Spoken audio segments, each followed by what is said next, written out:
तो कैसे हैं आप सब लोग। आई होप आप सब बहुत अच्छे होंगे। मैं अपने YouTube channel KR study point में आप सभी का स्वागत करता हूं। आप जानते हैं कि हम दिल्ली से वृंदावन कैसे आए और आपने ये भी जाना होगा कि हमने प्रेम मंदिर और श्री राधा वल्लभ मंदिर कैसे विजिट करा।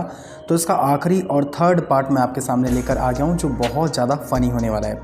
सबसे पहले तो आप ये जान लीजिए कि इसके बाद हम निधि वन जाते हैं। निधि वन की मेरे पे कोई भी क्लिप नहीं पड़ी है, क्योंकि वहाँ पे कोई भी बड़ी गाड़ी वहाँ तक नहीं जा पाती। सारे रास्ते काफ़ी ज़्यादा छोटे छोटे हैं, तो पुलिस वालों से स्पेशली हम परमिशन लेके अपनी बड़ी सी गाड़ी वहाँ पे हम पार्क करते हैं। और उसके बाद में देखिए यतिन के साथ क्या होता है, जो आप जिसका इंतज़ार कर रहे थे।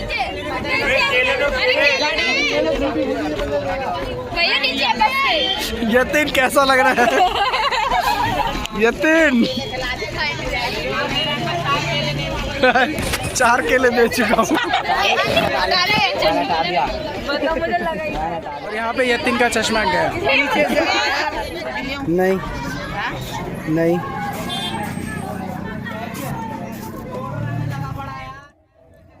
यहाँ पे दीपांशु कह रहा होता है कि सर मैं इसके बस के नीचे से जाकर ले आऊँ। मैं कहता हूँ नहीं।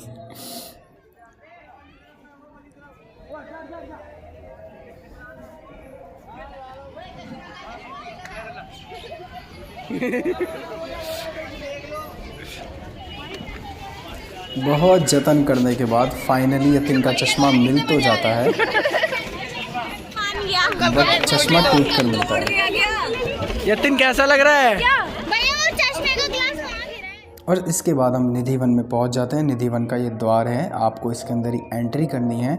और जैसे ही आप एंट्री करोगे उसके बाद आपको सामने ही जूते चप्पल सबमिट कराने के लिए रैंक मिल जाएगी। यहाँ पे आप अपना 10 रुपये पर 2 रुपये पर पर्सन के हिसाब से चप्पल जमा कर दें।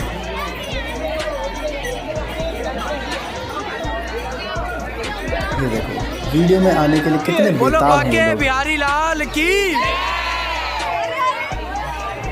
मैं नहीं आया भैया, मैं नहीं आया। आ गए। उसके बाद हम निधि वन में प्रवेश कर जाते हैं। और जो यहाँ का प्रांगण और आंगन दोनों ही इतने ज़्यादा खूबसूरत है। निधि वन के बारे में आपको मैं ख़ास बात बता दूं साइंटिफिकली, कि पूरी दुनिया में इतनी सारी तुलसा जी की जो स्पीशीज़ हैं वो कहीं नहीं मिलती जितनी निधि वन में मिलती हैं। ये एक पूरी की पूरी आइसोलेट जगह है, जो करीबन 5000 स्क्वायर फीट के अंदर फैली हुई है। और यहाँ की जो हवा है वो नेचुरल रूप से काफ़ी ज़्यादा प्योर एंड रिफाइंड है। तो यहाँ पर आपको बहुत अच्छा लगेगा। बट बंदरों से सावधान, यहाँ पे चीज़ें छीन लेते हैं, जैसे यतिन का चश्मा छीन लिया था।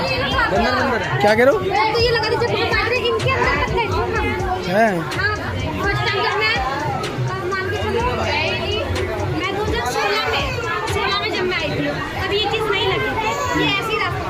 अच्छा, जब मैं 2018 में आया था तो ये बांसों का हो गया था। नहीं, वो 18 में हुआ, लेकिन 16 में ना मतलब वो तैयारियां हो रही थी, बट बहुत क्लीन था ये।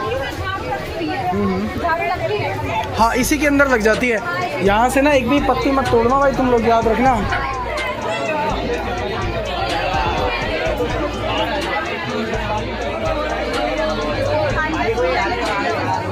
क्या भाई, क्या कन्वर्सेशन चल रही तुम्हारी? अरे तो कोई बात नहीं भाई। उसके बाद आपको ये विशाल लताएं दिखाई देंगी। इनको कभी छेड़े नहीं, क्योंकि ये बहुत ज़्यादा धार्मिक स्थल है और धार्मिक तरीके से पूजी जाती है।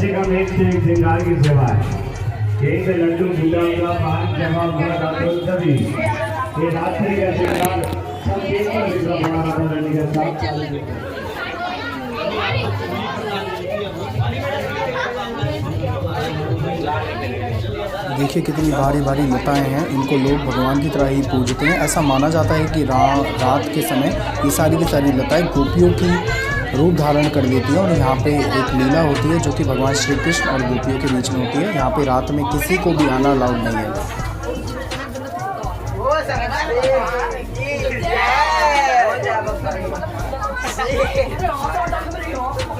विनीत शांति से चलो। पंडित जी के साथ काम कर रहे हैं।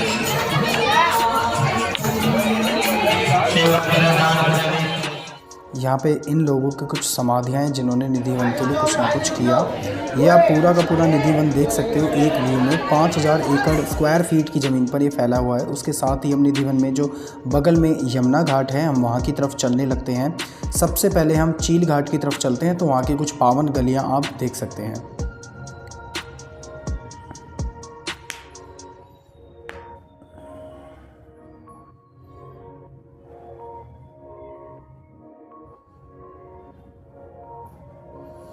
आप ये छोटा सा एक धुंधला सा बोर्ड देख सकते हैं, इस पे लिखा भी है कि चील घाट जाने का रास्ता यहाँ पर है। तो हम यहाँ से राइट मुड़ते हैं और सामने ही हमारे चील घाट होता है।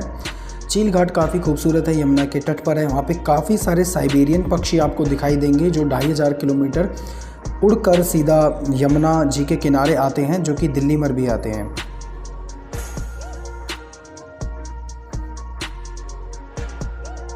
यहाँ पे आपको छोटी छोटी शॉप्स दिख जाएंगी, खाने पीने की, श्रृंगार की, भगवान के कपड़ों की, पूजा पाठ की या किसी भी तरीके की। तो आप वहाँ से शॉपिंग कर सकते हैं, काफ़ी अच्छे रेट पर मिल जाता है।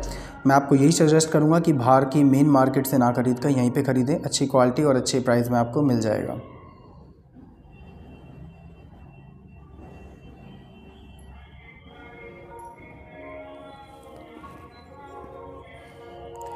यमुना माता की।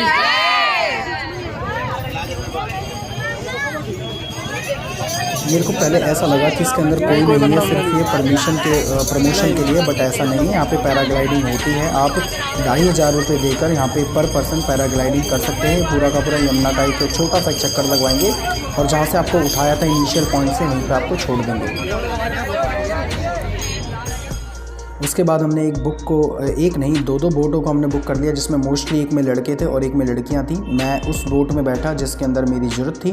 तो सब लड़कियों और लड़कों को अपनी अपनी जगह पर बिठाया और हम सब करने लगते हैं बोटिंग। उसके बाद मेरे को ये समझ नहीं आ रहा है कि जो पीछे लड़कियाँ खड़ी हैं ये मेरे को सेल्फी में ले नहीं रही थी, तो मैंने भी इनको अपनी सेल्फियों में नहीं लिया। सारे बच्चे अपनी अपनी जगह पे बैठ जाते हैं। सारे बच्चे काफ़ी ज़्यादा एक्साइटेड हैं इस बोट में बैठने के लिए, क्योंकि कई सारे बच्चे ऐसे हैं जो बोट में पहली बार बैठे हैं। ये आप कुछ साइबेरियन पक्षी की अभी आपने झलक देखी।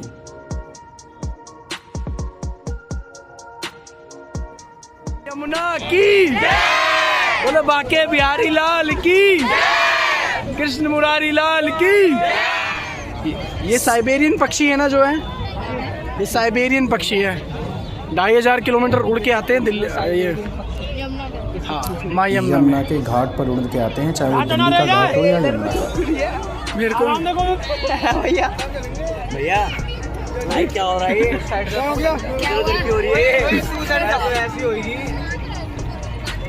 तेरी वजह से बाबू को चुआ मुझे, खत्म है अब वैसे खत्म हो जाएंगे। ये हमारे ट्रिप के कुछ आखिरी मोमेंट्स हैं। इसके बाद हम ट्रिप लगभग ख़त्म कर ही रहे होते हैं। ये कुछ सुनहरी फोटोज़। वैसे बहुत अच्छी वीडियो बन रही है वो। हाँ सुनो, तुम खड़े तो हो गए हो लेकिन उसी जगह खड़े रहना। मेरे को डर लग रहा था कहीं ये रियल लाइफ टाइटैनिक ना बन जाए, इसलिए मैंने बच्चों को पहले ही बोल दिया था आप जहाँ पे खड़े हो वहीं पे खड़े रहना। रॉन्ग नंबर लग गया। ये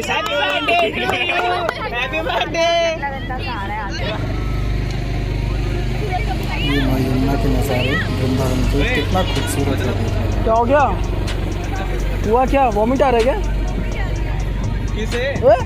नाव में कितना टाइम लगेगा? लाला की कलेज की वीडियो है। अभी तो घर जाने में 10 बज जाएंगे।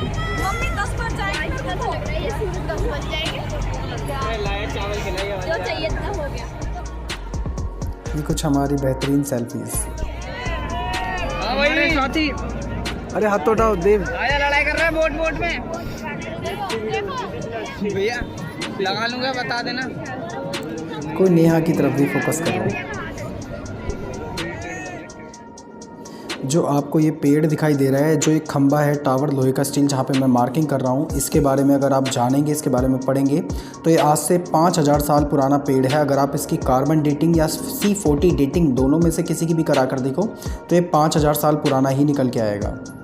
उसके बाद कुछ धार्मिक परंपराएँ जो कि हमारे बच्चों ने पूरी करी, सारे बच्चों ने पूरी करी। बहुत अच्छा लगा देखकर, सारे नियम से करी। और उसके बाद बस आ जाओ, अब हाथ जोड़ लो। अरे लाली हर बार ही क्यों लेट हो जाती है मुझे पता ही नहीं चलता। ये आरती घाट है जहाँ पे हम पैदल चलते चलते गए।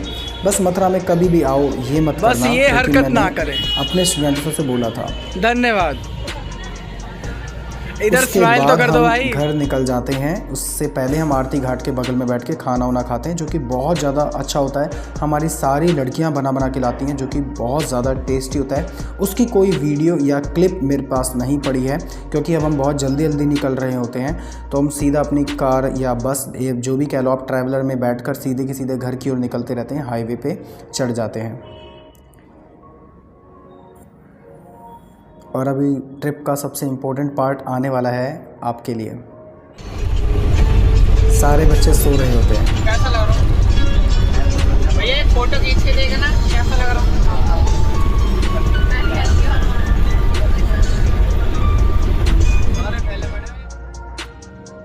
सारे के सारे बच्चों को नींद आ रही है, क्योंकि वो इतना एक्साइटेड हो गए थे, इतना एक्टिविटी करते करते इतना थक गए थे कि सारे सो गए थे। बट हम आगे के लोग नहीं सोए, क्योंकि हम ड्राइवर के पास बैठे थे और एक्चुअली हम लोगों को नींद आ भी नहीं रही थी। इसको देखो, ये देखो, इसकी अभी तक बैटरी ख़त्म नहीं हुई है और अभी इसका एक कुछ यादगार फ़ोटो है, मीनिंगफुल। ये रिश्ता सच्ची में क्या कहलाता है। तालियां तालियां।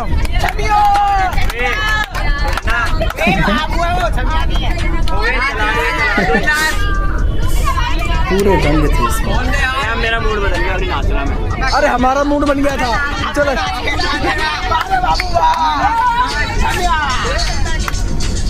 तालियां।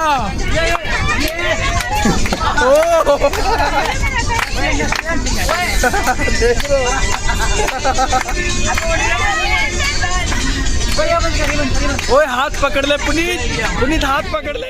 अगर ड्राइवर वाले भैया थोड़ी सी और सही से चलाते तो हम लोग गिरते नहीं, और अगर गिरते नहीं, बस में ही नहीं गिरते, तो फिर हम ये पूरी की पूरी वीडियो बनती। इस वीडियो को हम यहीं ख़त्म करते हैं, लेकिन उन सभी बच्चों का बहुत ज़्यादा थैंक यू, जिन्होंने भी मेरा बहुत ज़्यादा साथ दिया और इस ट्रिप को सक्सेसफुली करके दिखाया। जैसे कि उनके नाम मैं बताता हूँ।